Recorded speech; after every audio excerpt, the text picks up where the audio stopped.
আমি রবি তাই বললো, দেউ কি আমি নারায়ণ তাই বললো, দিয়ে আমাকে বাঁচা তাই বললো, দেউ নিজের চেষ্টা করেছিল বাঁচাবার জন্য, দিয়ে পারেনি। আপনারা দেখছেন রিপোর্টার প্রেস। আবারও হরিয়ারপাড়া থানার অন্তর্গত শ্রী হরিপুর গ্রামে ট্রাক্টর পাল্টি খেয়ে আবার আরেকজন মারা গেল। আমরা জানাবেন যে কিভাবে উল্টে গিয়েছিল বলবেন।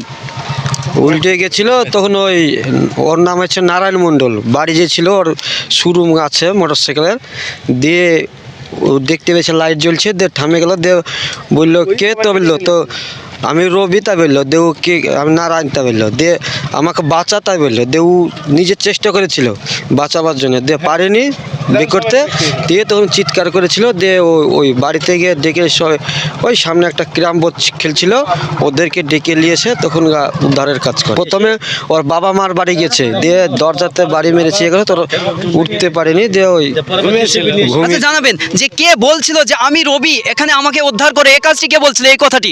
এটা আমাদের মানে পাশের গ্রামের একটা ভাই, সামনে শোরুম আছে, উনি দোকান বন্ধ করে যাচ্ছিল বাড়ি, মানে ফিরতেছিল, তো সেই সময় ও দুর্ঘটনা দেখে মানে ও জিজ্ঞাসা করে যে কি আছিস ভাই, তখন উনি বলে যে আমি রবি বলছি, আমাকে ভাই বাঁচা। মানে যে তলায় পড়েছে সে কথা বলছে? হ্যাঁ, সে কথা বলতেছিল, মানে জীবিত ছিল? হ্যাঁ, তা জীবিত ছিল, সে ওই মুহূর্তে জীবিত ছিল।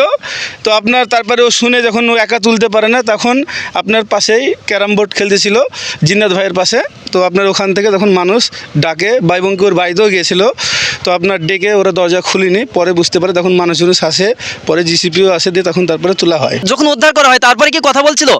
উদ্ধার করার কিছুক্ষণ আগে কথা বলছিল, তারপরেও একটু কথা বলতেছিল, আপনার সাথে সাথে মরেনি, ঠিক আছে। তাহলে হসপিটাল নিয়ে যাওয়ার পরে না এখানেই মারা গিয়েছে? এখানেই মারা গেছে, হসপিটাল নিয়ে যাওয়া যায়নি? না না না, যেতে তার আগেই মারা গেছে, ব্যবস্থা না হতেই মারা গিয়েছে, হ্যাঁ, মানে হসপিটাল নিয়ে যাওয়ার তোলা যায়নি গো, বুঝতে পারলেন, টপ করে তোলা হয়নি গো, অনেকটা লেট হয়ে গেছে ট্রাক্টর তুলতে। হ্যাঁ হ্যাঁ, জিসিবি এসে তুলেছে, বুঝলেন তো। মানুষে তুলতে পারেনি? না না, মানুষ তুলতে পারেনি, পুরো ট্রাক্টরটাই উল্টে গেছিল। কিন্তু যখন তিনি কথা বলছিলেন তখন কোন অবস্থায় ছিল, বলতে ট্রাক্টরের কোন অবস্থায়? খুবই মানে পেটের এদিকে চাপ ছিল, ঠিক আছে, ওই ভাই বলতেছিল আমাদের, তো এটাই জানি আমরা, তো ওই মুহূর্তে আমরা আগে চলে গেছি, বুঝলেন তো, এই পেটে চাপ ছিল। আমিও গাড়ি চালাই, আমিও গাড়ির ড্রাইভার। ও, আপনিও ড্রাইভার? হ্যাঁ, আমারও টোটো গাড়ি আছে। টোটো?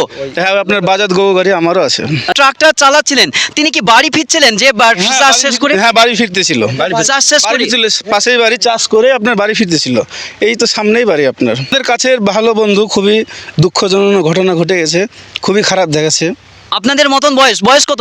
বয়স হচ্ছে 33-34 বছর বয়স হবে ওনার। আমরা জানলাম যে তিনি কিভাবে উদ্ধার হয়েছে। দুঃখজনক ঘটনা, রাত্রে উনি শিরপুর থেকে বাড়ি আসছিলেন জমি চাষ করার পরে, রাত্রি 10:30 এখানে নাগাদ আসে, দিয়ে যাই হোক কোনো একটা ডিসব্যালেন্স হয়ে যাই হোক গাড়ি পাল্টি খেয়ে উনি এখানে যাই হোক একটু বেঁচেও ছিলেন।